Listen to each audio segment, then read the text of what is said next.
माता के बारे में कुछ बताओ। गौ माता मतलब उसका क्या महत्व है हमारे संसार में? गौ माता देवताओं की श्रेणी में आती है। तो देवता उन शक्तियों का नाम होता है जो प्रकृति के नियमों का पालन करे, उसका सहयोग करे।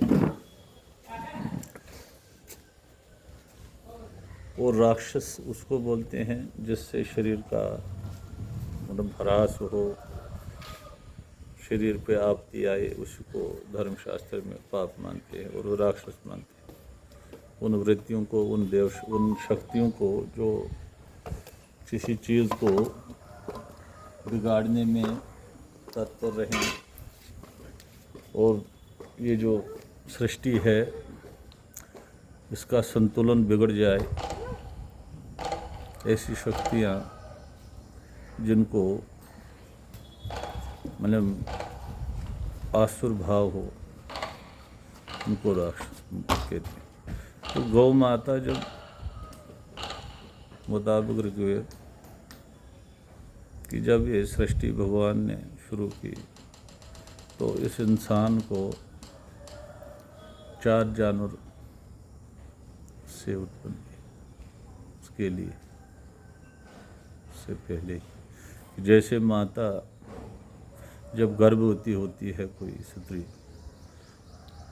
तो दूध का पहले उसमें आ जाता है, क्योंकि वो जो उससे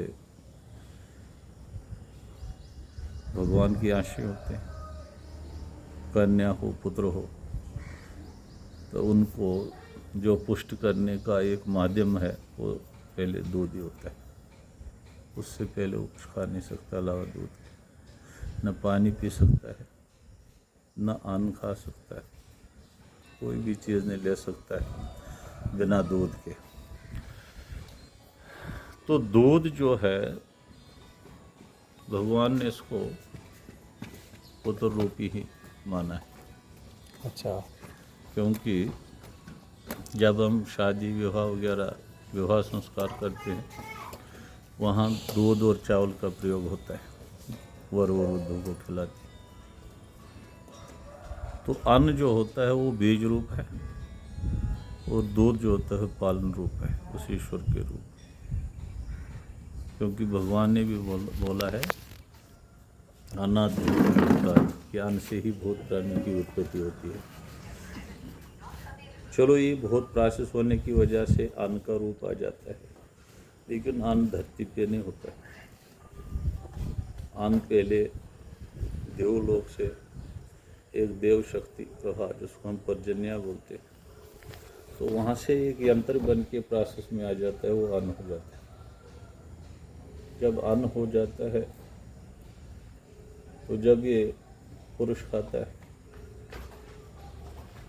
तो उसको फिर अंदर जब उसके मुंह से चले जाता है हमारे इस यंत्र आरूढ़ानी च माया, इस शारीरिक रूप यंत्र में जब चले जाता है तो इस यंत्र में इसके अनेक प्योरीफाई होते होते एक बीज रूप उत्पन्न हो जाता है। वो बीज रूप जो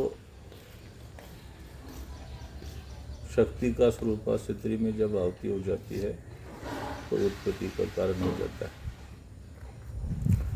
तो कहने का ये तात्पर्य है कि गौ माता ही पहले दूध के रूप में धरती पे आई है, जिसका दूध पी के पुरुषों ने, जो भी जीव थे, उन्होंने अपने आप को इससे आत्म सुरक्षा की। तो जिसका हम दूध पीते हैं तो माता ही होती है।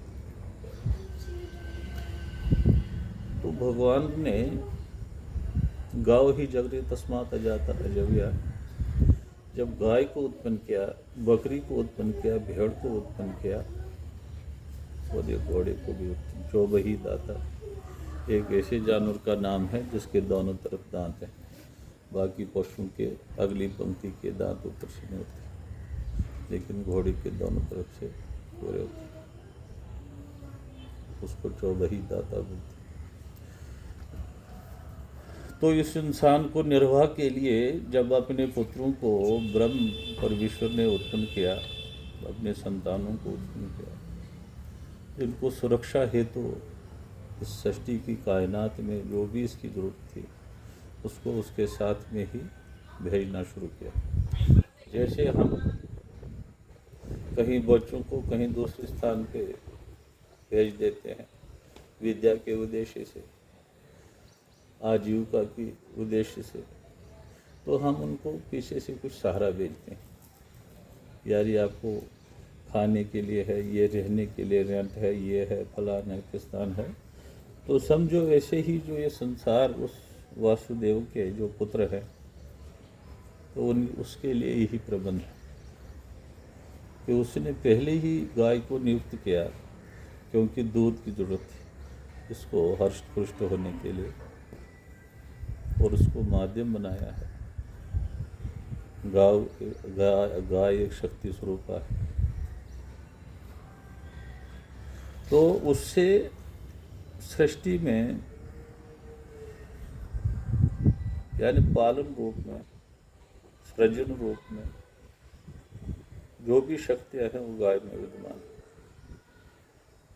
गाय के गोबर से जो भी अन्न को पुष्टि मिलती है उसमें रोगों का नाश होकर के वो हमारे शरीर को संतुलित करता है, अच्छी बुद्धि प्रदान करता है। जो कि अन्य जो हम आर्टिफिशियल पदार्थ बना के अन्न को उत्पन्न करने का प्रयास करते हैं तो उससे हमारे शरीर की हानि हो जाती है और आयु घट जाती है।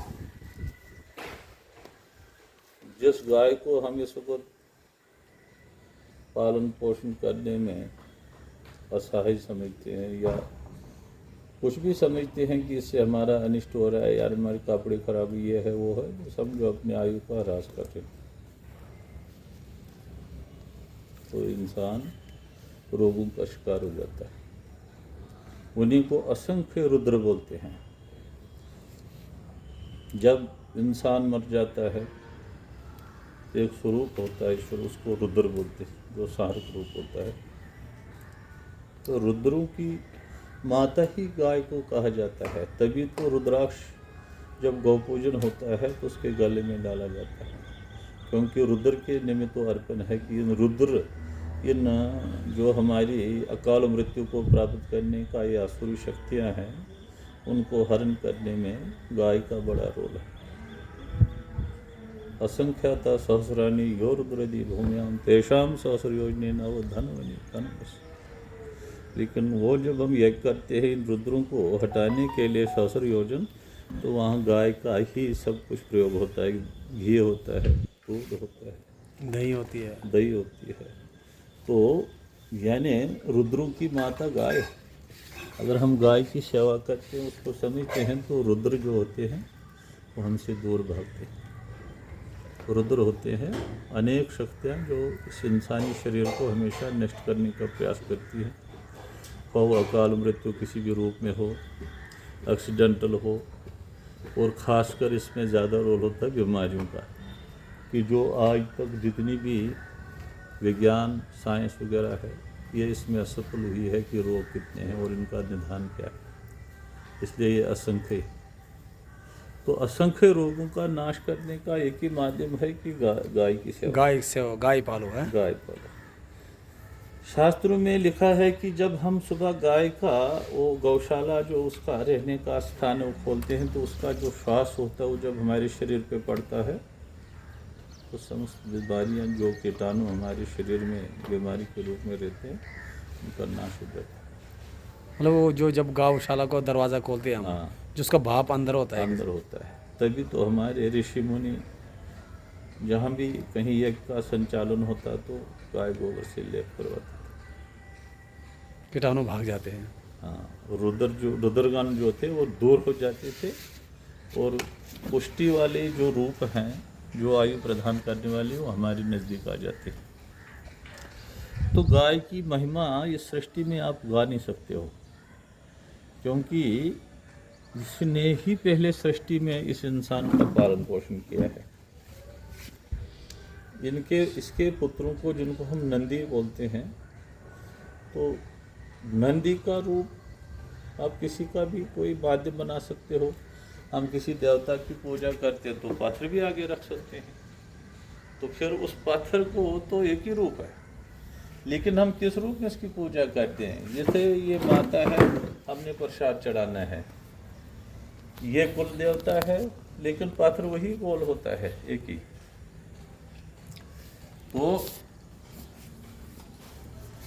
लेकिन हमें भाव अंदर से किसके प्रति है? पात्र एक ही। तो जो नंदी है वो भी एक, जैसे हम किसी चीज को आगे रख के, एक मॉडल को रख के उसके प्रति किसी को समझाते हैं, उसी द्वारा उसको ज्ञान प्राप्त कराने का प्रयास करते हैं। तो नंदी जो है वो धर्म के रूप है। नंदी जो है धर्म के रूप है। धर्म का मतलब है शास्त्र अनुसार जीवन को व्यतीत करना, क्योंकि ये शरीर नाशवान है, ये रहने वाला नहीं है। हम कितना भी कुछ भी रूप बदल लें, कोई किस भी किस्म के कपड़े पहन लें, लेकिन होना वही है आखिर पे जो शक्ल आनी है। हम कितनी बार शक्ल चेंज करें, बालों में कालक लगा लें, कितना भी मेकअप करें, कितना भी कुछ करें, लेकिन लास्ट पे वो जो स्वरूप होगा उसका वो बाहर आएगा, वो दर्शाया ही जाएगा। उसको नहीं चेंज कर सकता है। तो भगवान शंकर ही धर्म के आरूढ़ है। यानी वो अगर मतलब एक छोटा सा जरा है, उसको हजारों हिस्से किए जाए, उतना भी भगवान शंकर अपने धर्म से अडिग नहीं रहते अपने शिष्य के लिए कि नहीं जी करेंगे आज थोड़ा सा, तो फिर कल देखेंगे, ये करेंगे वो करेंगे। बस वही एक इंसान की मार है। तो लास्ट में क्या गाय सबको पालनी चाहिए? गाय सबको पालनी चाहिए, और गाय का जो महत्व है उसको बढ़ना चाहिए, और उससे अवश्य लाभ होगा। अगर गाय नहीं पाल सकते तो कम से कम एक गौशाला तो बनाना चाहिए, एक इलाके में गौशाला जरूर होना चाहिए। गौशाला जहाँ जाके आप उसको कुछ खाना खिला दो। तो हमारे शास्त्र में लिखा है, जब आप किसी ग्रह के को हरा नहीं सकते हो, आपके ऊपर हावी हो गया है, आपके मतलब हमारी एक ऋचा आती है वेदों में, ग्राही जगरात असु मोचामी तो हुषा जीवनाय कम ज्ञात यक्षमात राजस्मा ग्राही जगराय यदि वेतद एनम तसी इंद्रियग्नि प्रमुखतम एनम। जब भी ग्रहों ने अपनी दाढ़ खोली हो और इंसान को चबाने के लिए बिल्कुल तैयार है, अब निगलने की ही बारी है, तो आप प्रयास करते उससे मुक्त होने के लिए पहले इंद्र और अग्नि का सहारा लिया जाता है उससे मुक्त होने के। लेकिन आम आदमी यज्ञ नहीं नचा सकता है, क्योंकि यज्ञ कर्म करना आसान नहीं है।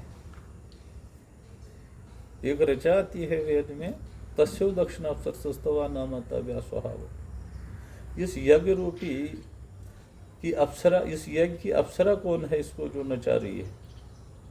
वो दक्षिणा है। अगर जजमान के पास दक्षिणा ही नहीं है तो यज्ञ कैसे नाचेगा?